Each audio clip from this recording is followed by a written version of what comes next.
Hi, everybody. Welcome to our Sunday chat. Of course, Pastor Nick, How you doing? Welcome.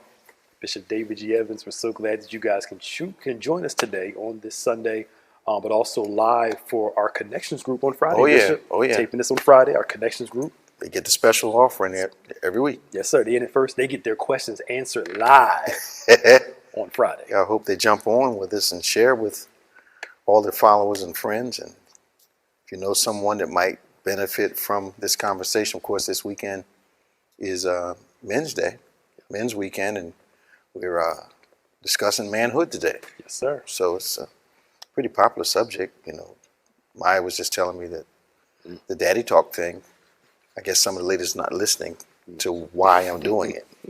So it's one-sided, but it is one-sided. Yeah. You know, on purpose. On purpose, yeah. You know, trying to show them stuff that daddy should have told them, or their big brother should have talked to them about. Yeah. Because I find that when most women want to understand a man, they ask another woman. Right. Which is a perspective. Yes. It's not experiential knowledge. And so that's usually based on their own experience. Yeah. So what you want to do is, if a woman wants to know about men, can't ask a woman. Got to find a man you trust who will tell you straight up, this is how they are. Right. This is how they process stuff. This is how they communicate. And then the opposite is true. Yeah, we do that with women. Yeah. Tell us what's going on, please. Look, ask you in a minute. Help us out. Why do y'all do X, Y, and Z? Yeah, so I know how to respond to Yeah, the absolutely. context. But I'm not asking a man. Yeah. Them jokers don't know stuff. Yeah, right. Jokers don't be knowing that. Have you divorced and everything? Come on, man. Them jokers don't know. Hey, you hating your sister. Right. Crazy. Right. You dare to be a man. But it's but the sexes are always Yeah. a controversial charged subject. Oh, yeah, absolutely. And I think the problem is that most people, especially in the culture we're in now, we still have a problem acknowledging that men and women are indeed different. They are. And if you bring, not everybody knows it, Yeah. but if you bring it up, Yeah. you're being sexist and you're being this and you're being, cavemanish, or you're being, feminist, or whatever the case may be. Yeah. But there is a difference. Yeah. Yeah. Yeah. And the difference is what attracts us to each other. Absolutely. Absolutely. And I think when people are not in conflict, they try to act like there's no difference. Yeah. But when conflict comes, Oh, yeah. you want somebody with some answers that can say, Yeah. why is this Yeah. happening? Then they'll say all men or Yeah, all yeah, women. oh, yeah. Then all of a sudden it's a difference. Oh yeah, oh yeah, You know? oh yeah. But so you're basically saying that, like the fall, we go back to the blame game. Adam, instead of taking self-responsibility, it was the woman you gave me. Eve, it was the serpent. We go back and play the blame game. And God shows us that very early in Scripture. Yeah. If they didn't do this, I would have did this. So And it still goes on now. yeah, I wouldn't have done so and so if they hadn't done such and such to me. So we don't have accountability and responsibility for the things we do and say. absolutely. And what the scriptures show us is that you may not dictate what a person does to you. And God doesn't judge you based off what's done to you. He judges us based off our response. How we react, yeah. And our reaction to it. Yeah. And that's deep. Yeah, absolutely. He's not holding you responsible for what you say to me. He's holding me responsible for how I react to what you're saying. Absolutely. Man, oh man. Yeah. Can't play the victim forever. But people can validate a negative emotion by finding reason in someone else to be negative. Right. Or to be critical. But I found that people that are critical, just constantly critical of others, are projecting their own sense of failure. Absolutely. And want someone else to be as blamed as they are. So, can't find anything good with something new. Right. Which is usually an indication that either you are not progressing or you're guarding your ignorance. Absolutely. So, yeah. That's so true. Because I posted something today. I said, we usually make these general statements, all men are dolls or women crazy. And I'm like, when are we going to get to the place where we start taking ownership of the trash that we chose? Absolutely. We call the people trash, but we did indeed. But you chose them. I can look back and see the trash I chose. How can two walk together except they agree? Yeah. So we tend to be attracted.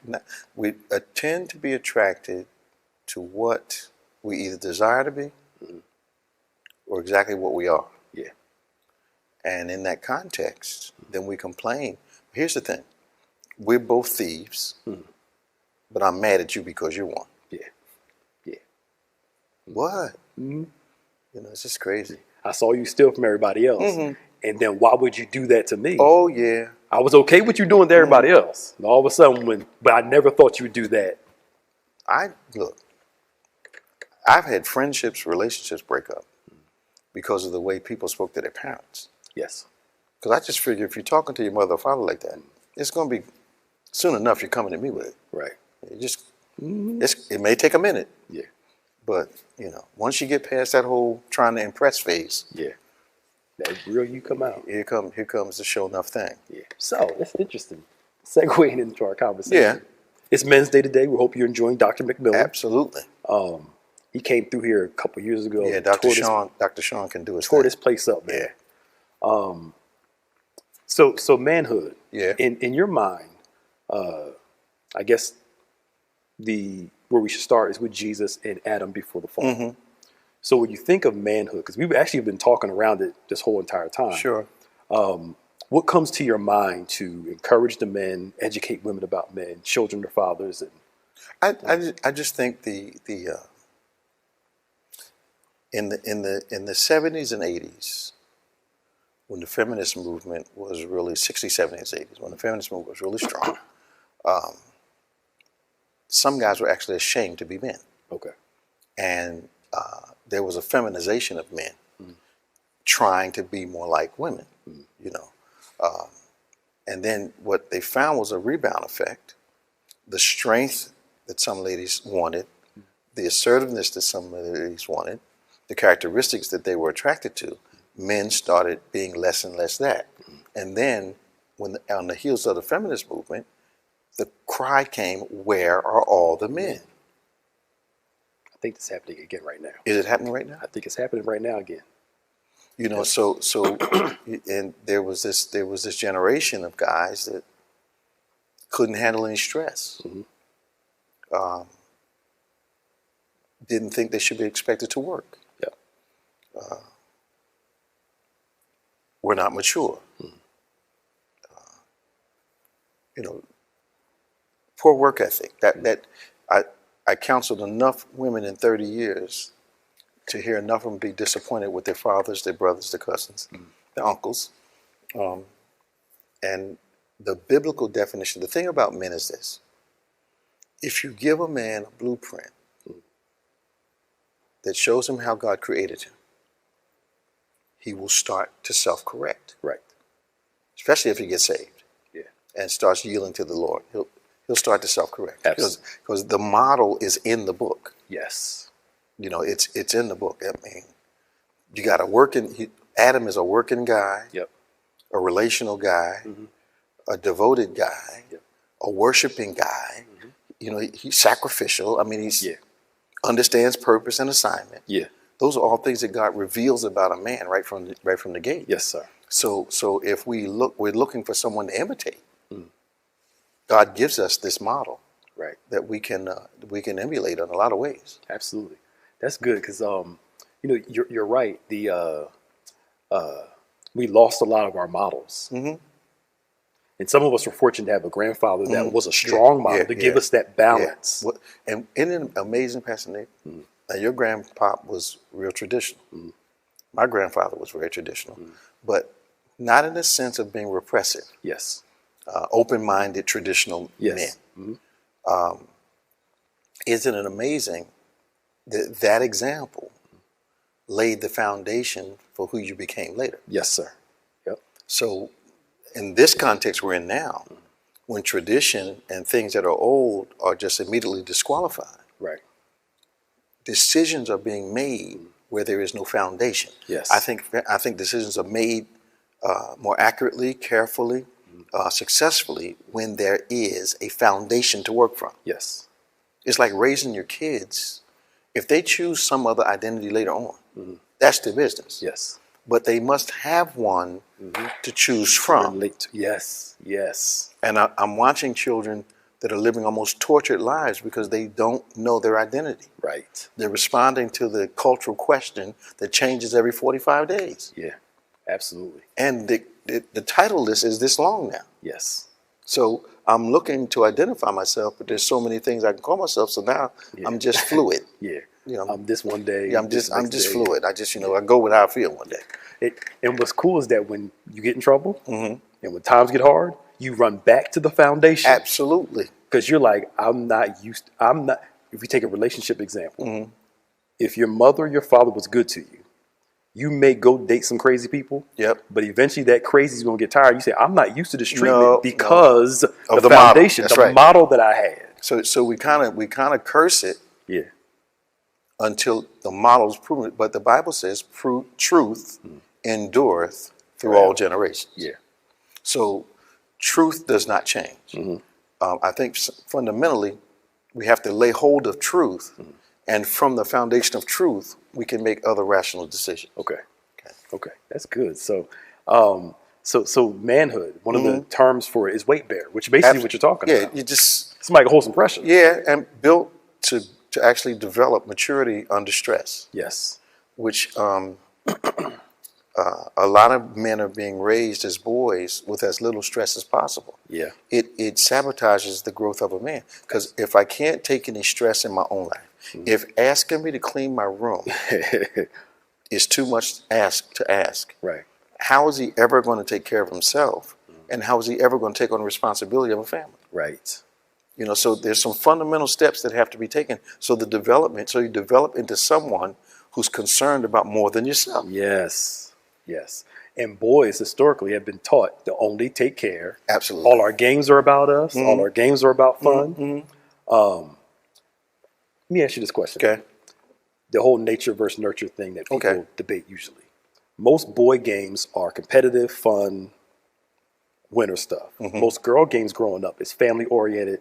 Nurturing, caring. Yep. Could that be why it looks like what they claim, that women mature more in the care and family aspect, and it takes time for a man to grow into that nurturing phase? If he hasn't been raised by his mother. If he's been raised by his mother, it's a whole different dynamic. Yeah, there's a different care there.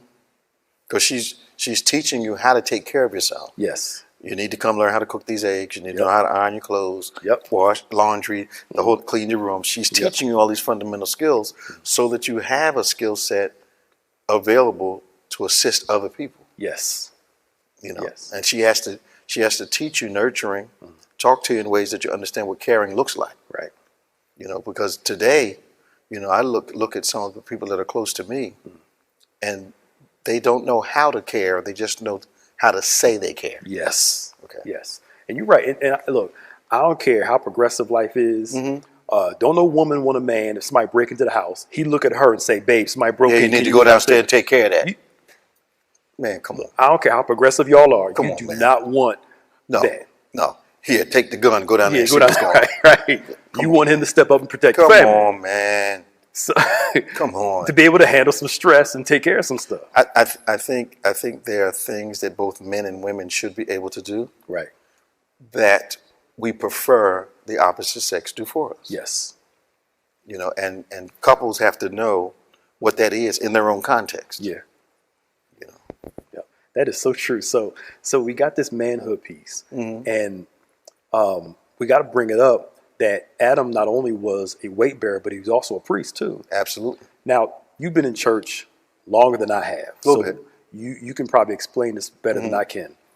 For a long time, praise and worship, prayer, and all those things were considered women's discipline. Absolutely. When the first prayer warrior, the first worshiper, was a man. Man. So where did this whole, if you're expressive, you're considered feminine?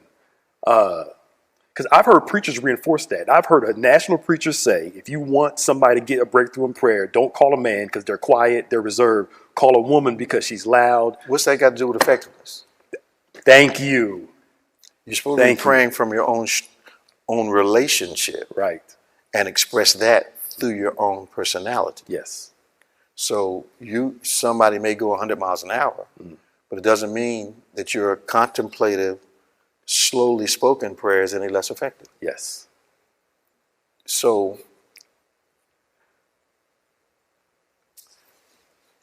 sometimes I wonder if the inequity in the body of Christ historically. Everybody knows most churches are female dominated as far as population. Right. And that is actually biblical. There are always more female sheep than males in a flock. Everybody talks about this whole, you know, got to get more men in church.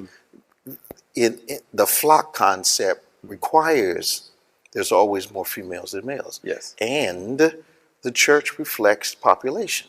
If there's 7 or 8 women to every man, there will be more women in any organization on the earth. Yeah. It's just, I mean, it's not, you know, the devil's winning the victory. No, there's not as many of them. Right. You know, you get on the train in the morning, there's a ton of females and some males. It doesn't mean men aren't working. There's not as many of them. It's simple numbers. It's just math. Right. You know, I don't know. So a man is supposed to be a worshiper, Absolutely. a praiser, Absolutely. expressive. Absolutely. May not be like a woman, but expressive. Have to communicate. Yes, communicate. Yeah. Because how can you lead without talking? Absolutely. And so the strong silent type is actually a sabotage. Yes. And trying to fulfill that, you might be suppressing characteristics that God has given you to express. Right. Okay. Right. When all the men in the Bible that we read about were expressive as it relates to their relationship with God and their relationship with other people. I mean, David, we know he got so... Even the bad ones. Yeah. Very expressive in their relationship. So, I mean, I thank God we got men here that praise God openly. Oh, yeah. And they're not ashamed about it. No, not at all. But we've reduced it, culture's reduced it down to a woman's art. And you get the men to just sit there because they feel like they don't want to be feminine in their expression. Because they don't know the biblical model. Right. And if you have other insecure men in our position expressing the biased model, men will begin to believe that praise and worship are arenas predominantly for females. Right. Right. Yet, a lot of the dominant worship leaders, especially professionals, are males. And so men got to be weight bearers. We have to be priests. Even the priests of our homes doesn't mean you have to sit there and have a half-hour Bible study with your family, but conversing about the word with them, talking to them, praying together. Spiritual leader of the house. Priest of home, and which goes to the next part, which is relational. Yeah. Now, the world tells us that the woman is supposed to be the nurturer and cherisher. Not the Bible. But the scripture says something different. The Bible. He says the man cherishes, nurtures, nourishes. Nourishes and cherishes. The place of life and comfort. Oh, that's in the book. It's you know, so we're not saying it, we're not even implying that it's not supposed to be a characteristic of women. Right, not at all. But it's supposed to be a very obvious characteristic of a man. I remember, you know, my granddaughter used to travel with me everywhere. And I would take her to the barbershop with her. And, you know, the first time, she's a baby. So, you know, babies do things. So, you know, it was time for her to eat. So I fed her, you know. And I think it was before I got my hair cut or either after. One time Ronnie had to stop because, you know, she expressed herself. And so I'm changing a diaper. The barbershop stopped cold. People took out their phones. And you could hear him narrating, the bishop is changing a diaper. I'm like... That shouldn't be surprising. I looked at Ronnie, he said, Doc, everything stopped. But I didn't see anything unnatural about that. No, you're supposed to. I mean, what was I supposed to do, wait till she got home? Hey, had somebody else do it? Hey, Court, can you come take care of this for me? No. Oh, man, it's my grandchild. Exactly. And I think on this generation, and even previous generations, one of the things they're missing is positive male affection. And if you don't have it, you don't know how to show it. I know you've experienced it. I've hugged young men here, and they don't know how to react. It's just like they freeze. Yep. You know, and then a lot of the ladies are yearning for that. So you hug them and you're like, oh, you made my day. And the guys are like, you know, in a Harry Potter movie, they just gets paralyzed, man. I'm like, well, and these are little kids that don't know how to react to affection from another individual. Right. And I think we need to. My son, I purposely come here. Yeah. Give me a hug. Purposely come here. You know, come on. He's getting a little older. He just want to run around and do his thing. No, you got to grab him up. You know, because I need him to understand that I love him, and it's okay for men to show each other affection where it's not considered something else. Yeah. And that's just after the fall, our imaginations took a turn, and before the fall, they were naked and unashamed. Yeah. After the fall, they were naked and ashamed. Yes. So they saw each other differently through the lens of sin, not the lens of righteousness. Yes. So all of a sudden now, the way I'm interacting, stuff that I was doing yesterday is looked at as evil now. Right. It's funny. I was talking to somebody one time, a man. He said it's hard for me to even tell another man I love him or to hear it from another man. Yeah, most guys are not secure enough. Not secure, yeah. They're not secure. And you know, and I think it takes strength for a man to be expressive in his feelings and say, you know, another brother, I love you, man, I appreciate you, and be that, because to me the scripture is basically saying anybody that comes to you, Proverbs says it, if you come to a man, it should be like a well of wisdom, a well of life. You coming into contact with me should give you some sort of life, something. I say it like this. When a father, uncle, brother, cousin, good friend walks in a room, there ought to be this sense of hope, sense of strength, stability. Yeah. You know, we just got added to because you walked in the room. Yes. You know, and you can see it at family dinners. Everybody's amassed, and some of the guys come in. Everybody's like, "Yo, so and so's here." Yeah. And then some of them come in. Oh man, boy, here we go. It's gonna be a problem today. If y'all got questions, please. We're about to answer some. So he's relational with God Himself. Also, you talked about it. Has purpose. Has headship. Right. It seems to me now. Again, correct me if I'm wrong. Okay. A man can have relationships, but if he's missing that purpose, assignment, career thing, he doesn't feel complete. Absolutely. Like he can love his family. And some people will say, why is he so depressed? He doesn't have a job. He doesn't feel fulfilled. Okay. Well, you had such a great family. And I'm like, y'all don't get it. A lot of his fulfillment comes from what God gave a man first, which was an assignment before a woman. I got personal experience with that. I still believe today my father became an alcoholic because he was absolutely a genius. Taught himself everything that you could think of. Architecture, calculus, algebra. Would go get a book and learn it. Could build anything, could create anything. He was an artist. He was an athlete. He had all these things. But he felt as though because he was an African-American man, that he would never be able to aspire to the levels in life that he knew he possessed. Yeah.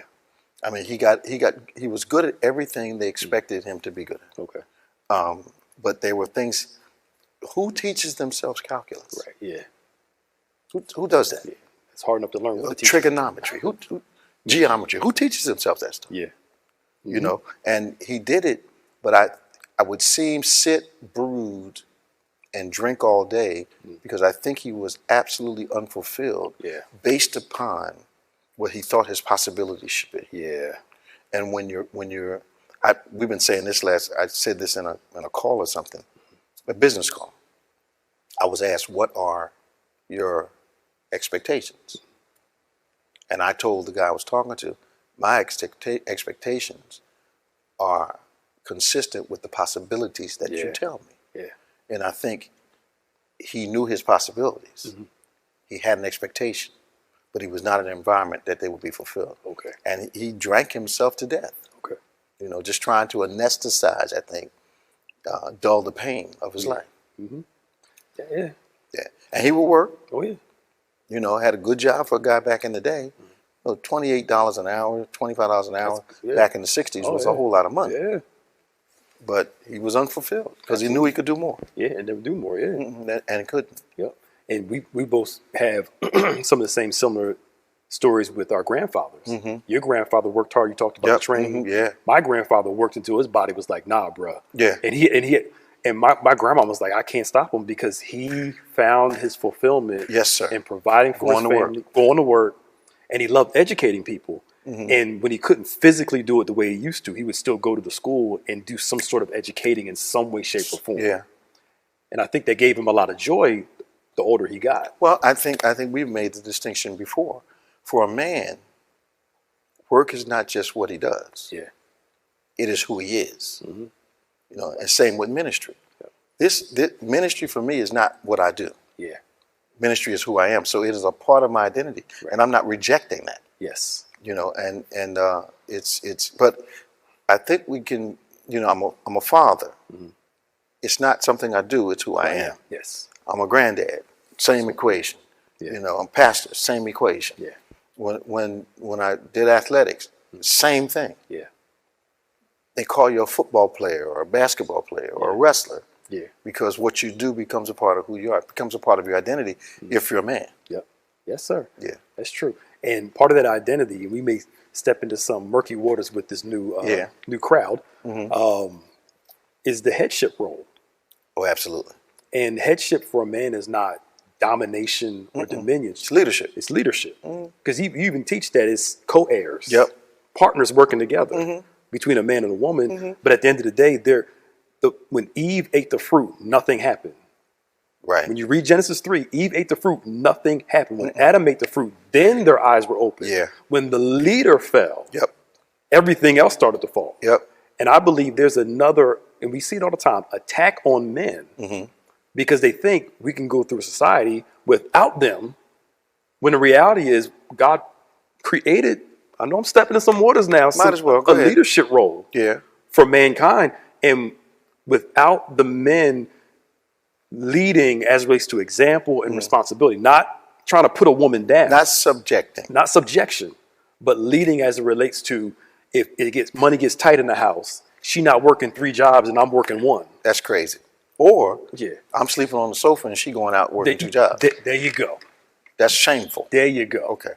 But I believe that a man should be the head as it relates to leadership, spiritual responsibility, But accountability. the Bible, what's made it bad is our use of the word submission, Yes. which is nothing more but loving cooperation between 2 people. Yep. When you read Ephesians chapter 5, everybody starts at 22 and leaves out verse 21, Yes, sir. where it says, submit yourselves one to another in the fear of God. Yes. That's what it says. Absolutely. So in a relationship, there has to be mutual submission Yes. or it won't work. Yes. Okay. If she's right and I'm wrong, why am I going to let the house go downhill Man, come on. and say I'm the man? Pride. I'm wrong. She right. Right. Let's go with what she says. I think a lot of times what we have a problem with is a lot of men want a woman's wisdom only when they have a problem. Yeah. A lot of women seem to only want him to lead when there's trouble. Yes. That's not the way the thing is supposed to work. Yeah. So we can respect each other's strengths and really applaud the weakness that I have is an area of strength you have. Yes. If we just kind of be relational. Right. But I think sin again has caused us to take things that God gave us to unite us, and we managed to separate ourselves with it. Absolutely. Yeah. I mean, we both grew up in single parent households for the most part. And if our fathers were better, our circumstances Absolutely would have been better. Oh yeah. And it's not that our mothers didn't come through. They came man. through. They worked Flying hard. color, man. They did the best. Worked themselves into bad health. Yeah, grade A. Yeah. Grade A. Yeah. But the fatherless home thing, not even just in Black America now, it's in white America now too, is showing a negative impact On the children. on the children. Oh yeah. And here's the thing. Divorce does not mean detached. Yes, right. So you can still have an influential relationship with the entire household if the adults can settle on this is how we have to manage this relationship Yes. now. Okay. We don't have to like each other, but we can No. take care of these kids. Though. Yeah, got to. You got questions? We will suck. Woo! Do you think that stressing headship and submission can be seen as an entry into spousal abuse? I think that misused, it could be. The problem is leadership doesn't give you a right to abuse people. Yep. Leadership places the responsibility on you to nurture, care for, Yes. lead appropriately. Yeah. We took the whole model and used it oppressively. Yes. You know, and I remember when I was first in the faith, and I heard this in a counseling situation that I was watching, and the guy said the man was responsible for the love, and the woman was responsible to submit. And I looked at the TV, I'm like, that is the worst possible advice you could give anybody. Yep. So the only person in the house that had to have love was Guy, and all she had to do was submit. What kind of nonsense is that? And then the Lord showed me, he said, they got it all wrong. The relationship they're describing is the one you have with me. Right. Right. Yep. Yeah. So I think, like everything else, God gives us principles to bless us and unite us and make us successful.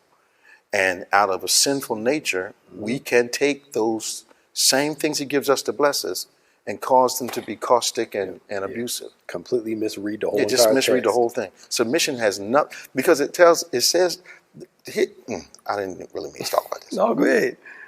It tells men to love because men have to learn how to love outside themselves. Yes.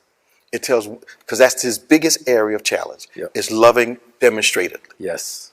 Tells women to submit because after I've been running my own life for a long time, I want to make my own decisions. Yeah. And I get married now, and I got to tell you when I get ready to buy a dress. Yeah. Yep. So, because the partnership changes.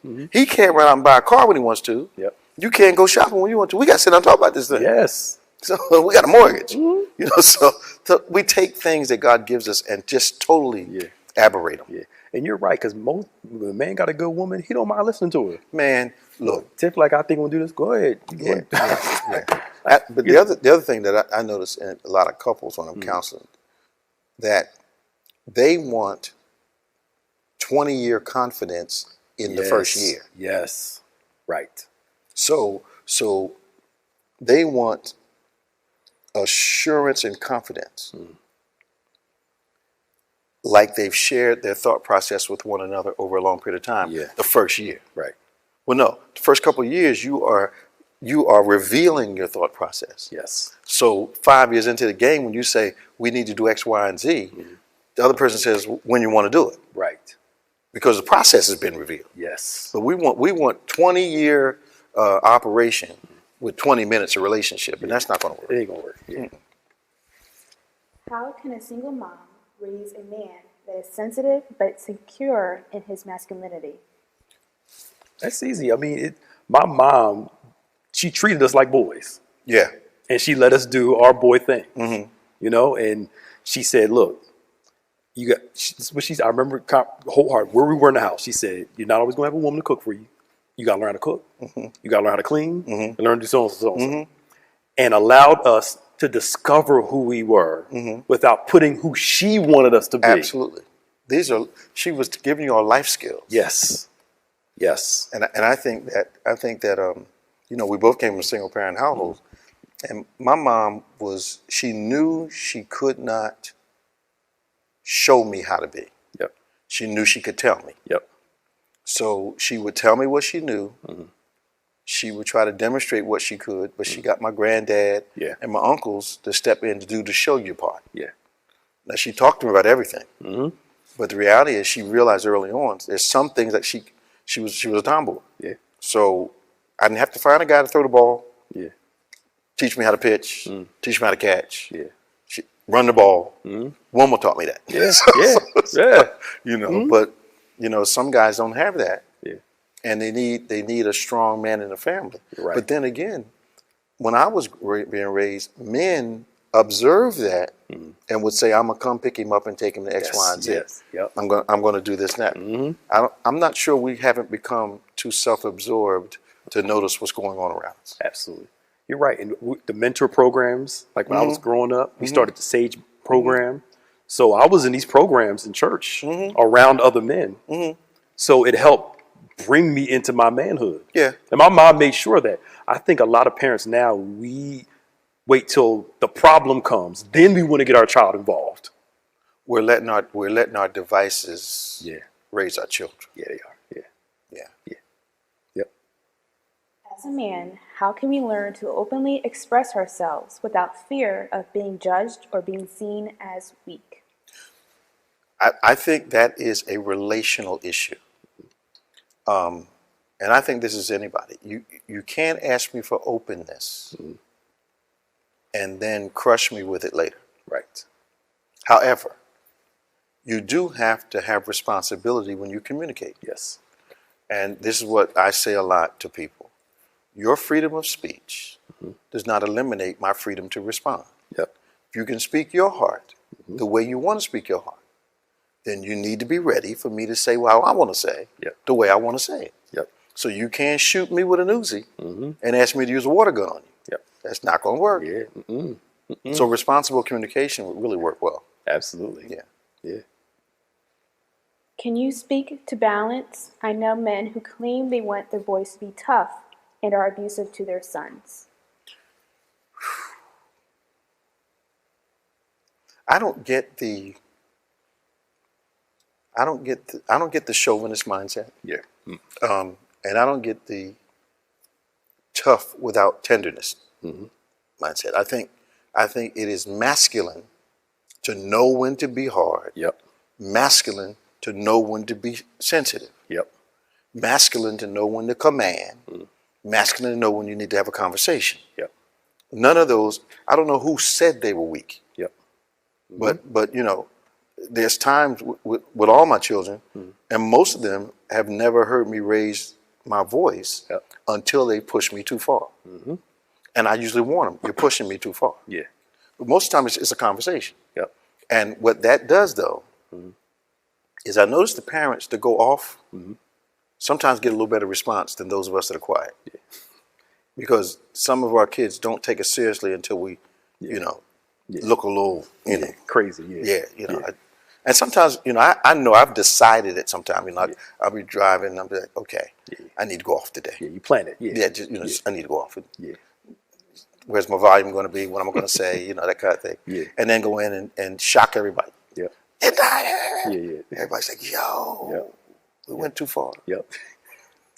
And the other thing to answer to telling our young men that crying is for girls is damaging to their emotion and their self. Absolutely wrong. Because then you have all these repressed, angry men that don't know how to process their feelings. Yeah. Because we teach our girls how to process their feelings. We don't teach our boys how to process theirs. We absolutely hug them up and nurture them. Yep.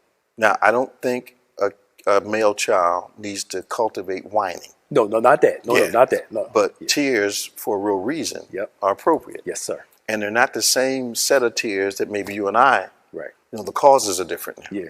You know, my grandson cries about things that make me wonder sometimes. You know, why are you, you know, you're frustrated. Why are you crying? Yeah. All right, let's stop crying about that and tell me what's going on. Yes. So you can understand that this is something you don't have to cry about. Right. Now, if he falls down and hurts himself, you know, sometimes I say, "You all right? Get up." Yeah. Because I'm looking for blood. Yeah. You know, I don't see any blood. You all right? Get up. Not if he broke his ankle. Stop crying. Yeah. Come on, man.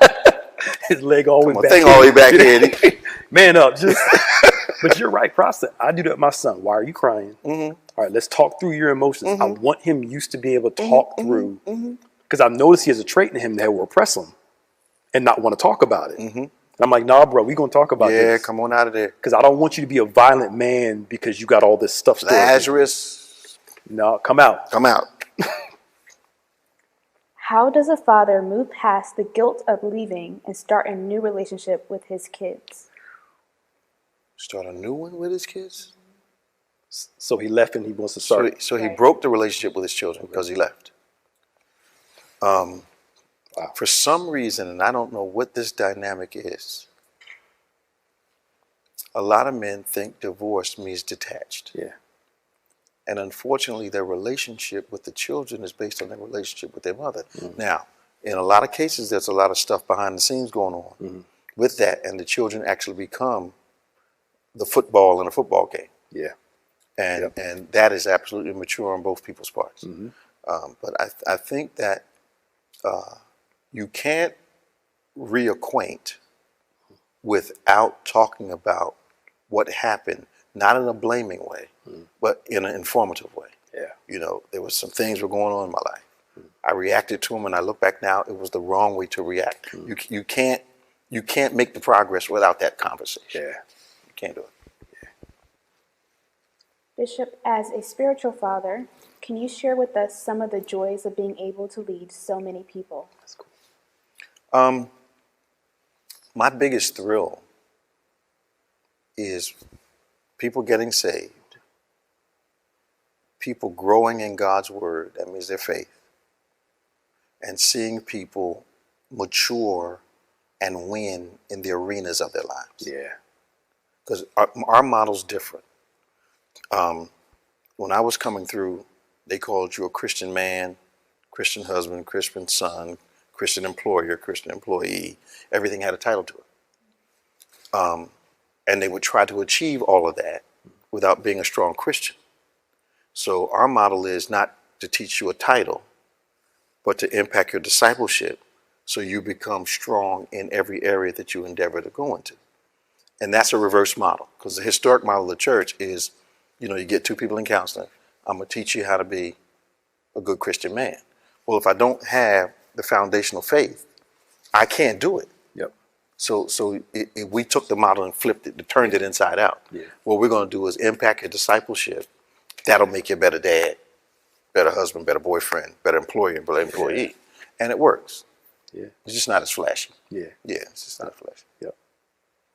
We are over time, but they got a lot of questions in there. I have a couple more. You want to go for like Go ahead. Okay. 5 minutes.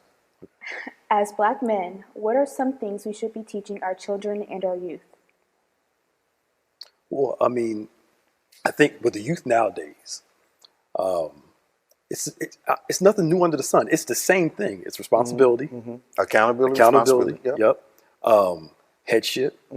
A lot of the kids nowadays, again, it's nothing new. Focus on career assignment. A big thing now, of course, it's all the same. It is. It hasn't It's all the changed. same. It hasn't changed, especially culture now. The harder part now is that the cultural influence is stronger now than it was years ago because you have 24 access to culture. And I think part of our issue in the African American community is that our African American identity, the totality of knowing who we are, Yeah. is not as strong as it used to be. No. Now that part, yes. So there's something missing in this generation now because we were taught things about slavery in the home, Yeah. Yep. things about the conquest and things. We were taught those things. Yep. And I'm not sure that's happening. Matter of fact, it's almost applauded as something rare when you see someone addressing these things on the news. When we got it in the house, Yep. you know, part of your grandparents' job was to tell you how things were. Yep. And boy, you better listen to me. And you sat there like you had some sense. Yeah. And listen, but I always thought the quickest way to get to a result was to listen to an old person Absolutely. that was wise. Yeah. Yeah. Man, that's a fast education. Yes, sir. But I'm not sure that's happening anymore. No. Because you got what, grandparents at what? 30, 30? 35, 40. Yeah, so They still try and have still fun. trying to find themselves. Yeah. And we're not knocking the age thing. It's just, it's just, It's missing. yeah. So we have people unequipped. Yep. Yeah. Yeah. And nowadays you got, grandparents 40, 50, they still try to act like they're 20, going out, doing all this stuff. And Ain't nothing worse. Somebody 50 years old dressing like they're 16. right. And you know what's really weird? When you see a 10-year-old dressed in a suit and looking comfortable, Yeah. we say that he's dressing like an old man. Yeah. But when we see an older man in skinny jeans and a jacket that only comes down to his butt, and then he got floods on with no socks, we don't say he's trying to dress like he's 16. He's trendy. Yeah. He's trendy. Moses was not known for his robe. Right. He was known for his miracles. Right. I can't see you in those skinny jeans on. Man, come on, Doc. That are distressed And, with the holes in there. man, come on. With a part in your hair. And If you see me come in with my knees out, I got them on discount. they took a price. They took the price off, some money off that bad boy because they gave me incomplete jeans. them distressed jeans cost some money too. Doc, I ain't buying that. All right, we really overtime. It's gonna be whole if I can buy it. It's gonna be whole. I'll put the holes in. Right. One more. Just one more. Okay, one more. Do cultural differences affect our expectations of men and gender roles? Yes. Even among our own culture. I think there's a negative expectation for a lot of African American men. Yeah. And some of that is fault. appropriate. Yep, it's our fault. You know, I can't tell you the number of African American women that I counsel who are disappointed in their brothers or even say, I don't have any brothers, but I thought you had 3. Yeah. You understand? I don't have any. Yep. Yep. That's amazing to me. Absolutely. So they're not fulfilling their role, but we tend to want to be treated as though we want the honor without the effort. Yep. Okay. Yeah. Just because I'm a man, don't make anything. Yeah. We are like overtime. Yeah, we way over time. Maybe we can do this continue another time. I think we can. It looks like they're loading up. Yeah. We should do maybe we can do a whole live on this. I think we On should. a separate It time. sounds like a need. Yeah. And we get a couple guys to get on here Yeah. with us and Talk about manhood. kick it around. And not be afraid to talk about it. Yeah. Yeah. Yeah. This is cool. All right, y'all. Thank you for joining us. Those that watch us on Friday. We're signing off quickly. Yeah. Join our connections group if you're not a part of it on Facebook. Yeah. We love y'all. Enjoy the next couple services. Don't forget drive-in service. We're going to have it Saturday at noon. It's going to air Sunday night at 6. Okay. Because we're having McMillan for all the morning Absolutely. sessions. And anything you want to share before we go? No. Just be blessed.